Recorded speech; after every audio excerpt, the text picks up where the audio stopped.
Today we're gonna unbox the Deep Blue 17 Pro Max that I just got and give you guys my first impressions on this brand new iPhone, the first redesign that we've seen in a long time. So let's just jump into the unboxing so we can actually see this thing with our own eyes. Well, at least I can. You guys will see it through the camera. The first thing I want to mention is it does seem like the boxes actually have a texturing to them. Definitely more of a texture than they've ever had before, where you can almost feel the different elements of the phone. I do think that's really neat.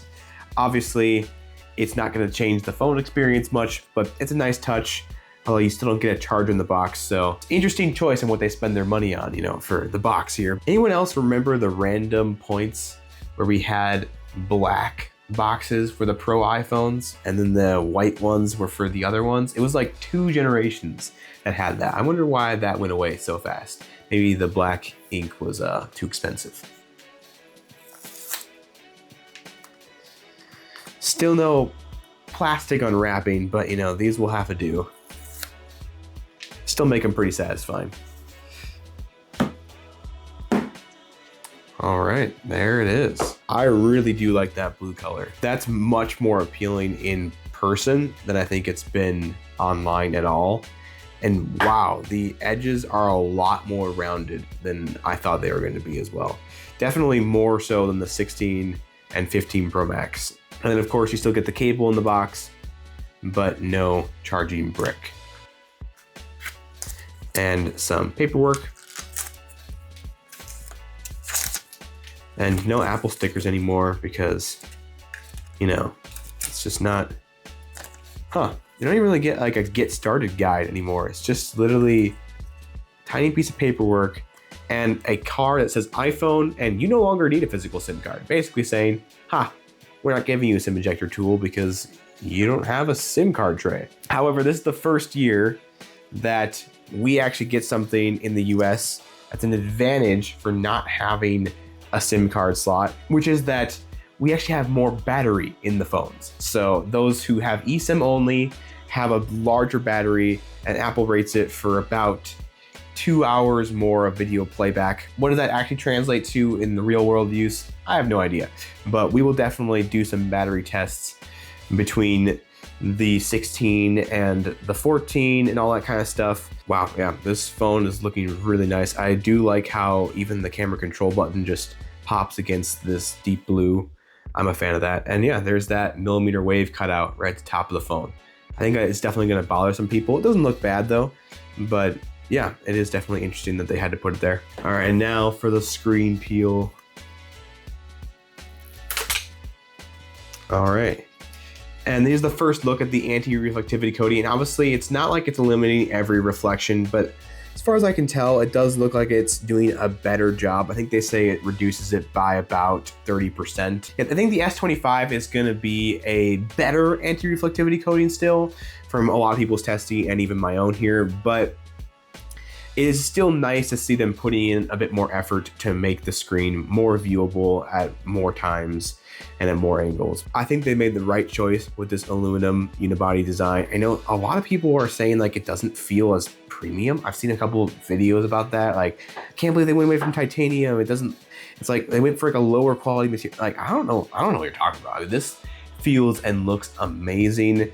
Aluminum does make way more sense on a smartphone for cooling purposes. I've also seen a drop test now with this one compared to the 16 Pro Max, or I think it was the Pro and 16 Pro, but still, these phones survive those drop tests way better than even just last generations. Yeah, the aluminum gets scuffed up maybe even faster than the titanium on the old phones, but it doesn't break. It doesn't shatter until you drop it again and again and again from higher and higher heights, and it survived way better. The screen survived better. The back glass survived way, way longer than the 16 Pro. Even if this isn't the prettiest looking design, which personally I think it looks fantastic, but even if it's not that, you can't argue the practical value of this design. All right, well, let's boot up the phone for the first time. All right, now we get the wonderful iOS 26 hello screen, and we'll just do some quick initial setup here. All right, after setting up some Wi-Fi things and transferring my eSIM over, which honestly went really smoothly, and then I did a software update, we're still getting through the setup process here, so I'm going to do the Face ID setup. And I'm kind of curious if this is any faster or basically just the exact same thing as previous years, but we'll see how that works here.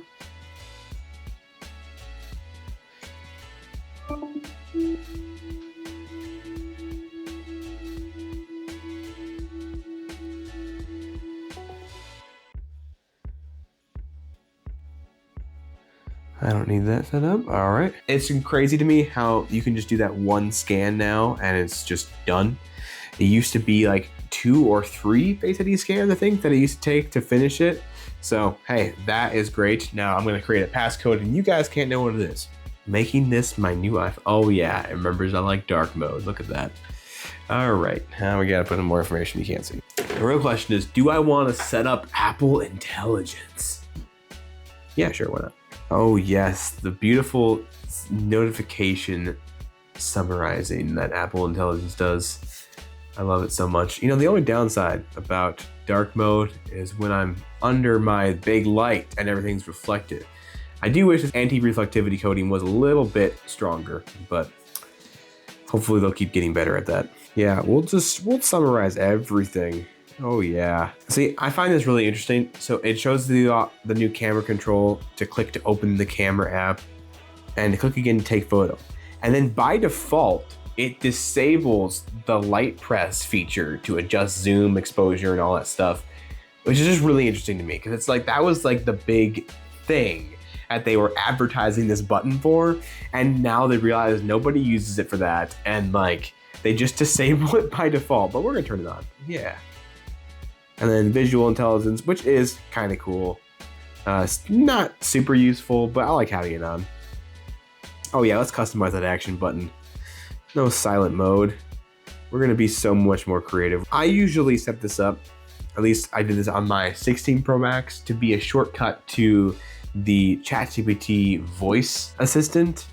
So that's way nicer than a Siri button because it actually does the job, you know, that we want Siri to do. But for now, I'll put it as a flashlight. Why not? It's kind of a nice shortcut to that. Yes, Siri. Oh, so amazing. Siri, how's the weather? Hey Siri, send a message. Siri, set a timer for 3 minutes. Hey Siri, get directions home. Siri, play some music. I'm so sorry to all your people's devices that I just set off with that. No, you don't need to have my audio recordings. Emergency SOS, cool, yeah. Let's get started, finally, yeah. All right, so obviously it's iOS 26. If you've seen my channel, you've already seen a lot of the new features here. So that's not anything revolutionary. We're gonna have to start testing out the camera features and things like that to really test out this phone. The first thing I want to try out is the new selfie camera. So as you can see, I have a much wider view in the selfie camera as well now, but I can go even wider and see the full scope of the camera in this angle. And it turns off center stage because right now, if I move a little bit, it tries to recenter my face a little bit in the frame. It's not doing crazy things here. And then just tapping this one button goes between portrait and landscape mode, and you never have to turn your phone to the side, which honestly, that is helpful. So for video even, you can go landscape 4K. Let's verify that. Let's go 4K 30 landscape video while holding your phone in portrait mode. That's actually pretty epic. So right now you should be hearing the microphones from the 17 Pro Max as well, and the 4K video from the front facing camera. So let me know what you guys think down in the comments below. I'm not in the most perfect environment for these microphones by any means. This room is a little echoey, even with all my sound dampening panels around. But let me know what you guys think of the microphone quality of this and what you think of the selfie camera. I mean, honestly, I'm really impressed by what looks to be really good quality in landscape mode as well. And the fact that you can hold it in a much more comfortable way to take this video. And when I look at myself on the phone, it looks a lot more like I'm looking at you guys because it's centered in the phone, versus if I had my phone tilted to the side, it wouldn't be the same. So let me know again what you guys think in the comments below, but I am liking this new selfie camera. And to be honest, I think that's going to be one of the biggest refreshes and changes throughout the whole 17 lineup is that new selfie camera. And I think a lot of people are going to appreciate it because, let's be honest, we take a lot more selfies and video calls and all that kind of stuff than we used to. The next big thing is going to be the thermal performance of this new phone. And I definitely want to start putting that to the test and trying out more 4K video recording outside and all that stuff, because that can definitely heat up a phone fast. I still think with this new thermal performance and all this stuff, it could totally handle 8K video, and it can already film 4K 120, so it has the processing power for 8K 30. It totally does, but they just don't allow it to do that. And I don't understand why that is at all. I think they should totally give it 8K video. Just let it be a software update and just like say, hey, we're adding 8K video, highly requested feature or whatever. I love that. Because if they enable this on the next year's phone, I feel like there's just no good reason why they kept it off the 17 Pro Max. Like, I don't know. Maybe I'm wrong, maybe there's something else to it, but I feel like this phone could totally shoot in 8K if Apple just enabled it. And maybe that's a thing that most people don't care about. Maybe I'm alone in that, but I still think it would be a phenomenal option. Another big change with the 17 Pro and Pro Max here is the new telephoto lens. So as you can see right now, I have a 0.5, 1x, 2x, 4x, and 8x, which is nice. And honestly, it seems to, not really focus that well, but it's got a pretty decent focusing distance, and it can actually almost be like a macro shot if you want it to be. You know, it's not really made for that, but hey, that's cool. I'm gonna do a lot more testing with this camera and take some side-by-side pictures with this one and the 16 Pro Max, and maybe even throw a few from the 14 Pro Max in there as well, and see how much better the camera system actually is. I don't think the microphones are going to be much better. They kind of updated that on the 16 line, and I think we're going to see about the same here. Otherwise, Apple probably would have talked about it a lot more in the event. And yeah, everything else is similar. It's got the camera control button. It's got the same action button, but the design just looks really clean. The battery is going to be a beast in this thing, and the cooling should be so much better, and it's a lot more durable and less likely to shatter. I mean, the aluminum will scuff faster than the titanium of the old phones, but I'd rather have a scuff in my phone than shattered glass. I don't know about you guys. Let me know your thoughts of this new color and the new phone down in the comments below. Again, I'm a big fan, and we're also gonna be testing cellular connectivity because I've been hearing this new cellular band wraps all the way around the camera plateau here. I don't know if you guys can see that, but it goes all the way around this. And that enables really, really good signal because you get that a 360 band right on the back here. It's basically never being blocked by your hand or anything. And then you still have some of the bands on the phone, but it removed the band in the bottom. So the bottom is completely clean now, and you have even speaker grill cutouts on both sides, which is actually really nice looking. Like if we bring in the 16 Pro Max here, you can see that it actually has less speaker grills on one side and that band right there. So a little less uniform looking. So I like that on the bottom here. And then the top does get a cutout for the millimeter wave, but it's still a very uniform cutout versus this off-center band right here. So I don't know. I think that's almost cleaner looking than the 16 Pro Max. And the size-wise, dimensionally, these are nearly identical, slightly wider, literally a fraction taller on the 17 Pro Max as well. Let me try to get these lined up as possible. Very, very fractionally, if anything, and then slightly thicker. But again, you can't really even tell just looking at it here that it is thicker. It is thicker, but it's not a noticeable amount, especially with the roundedness of the sides. It actually still feels so much better in your hand.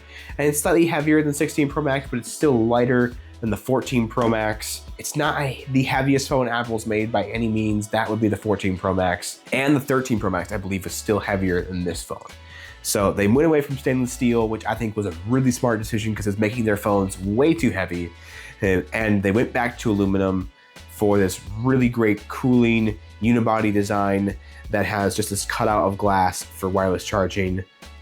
I'm a fan. I really do like the practicality of this design, and the color and everything looks phenomenal. And I think you can see that this does reduce the reflections somewhat.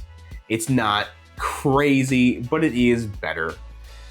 And that side by side is pretty much the only way you're gonna tell. Probably just by looking at this one, you're not gonna immediately be like, whoa, there's like no reflections. It's not that good, but it is still an improvement. And the brightness of this phone is also like 1,000 nits higher peak brightness than the 16 Pro Max. In direct sunlight, this should perform a lot better. And then the 17 compared to the 14 Pro Max, which is actually the phone I've been using for the last week-ish, because I'm trading this 14 Pro Max in for the 17 Pro Max here.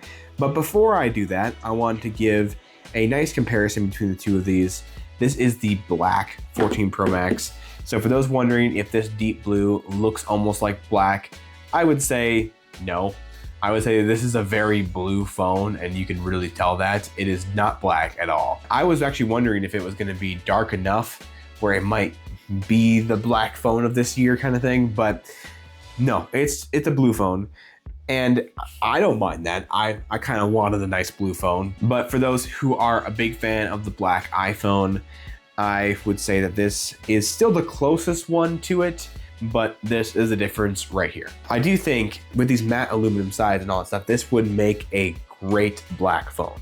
I think if they released a black version of this design, which I'm sure if they don't do it this year, they'll probably do it next year, because I don't think it's gonna get much of a redesign from this to next year. Hopefully they do like a spring release of a new color or something like that, and one of them could be a black Pro phone.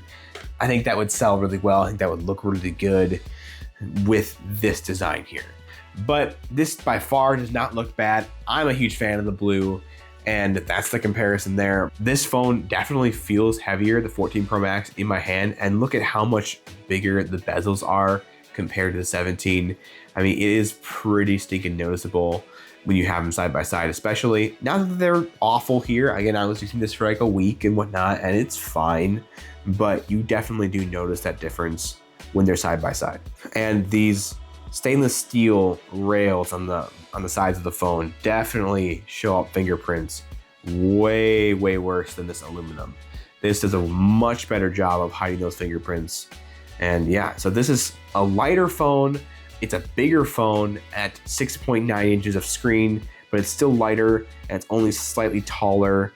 It's about the same width, maybe slightly wider. I think it's slightly thicker. Yeah, you can tell it's just a little bit thicker there, but this is a much bigger battery, a bigger screen, slimmer bezels, and in my opinion, a much better design, and definitely a more durable design. Something that is a little strange, I will admit now that I see it all in person, is how low the Apple logo is. I know I was centering it in this section, but because the MagSafe ring is still right here. So the bottom of the MagSafe ring is actually right where the Apple logo is. So it's not centered on the Apple logo anymore. It's still up here.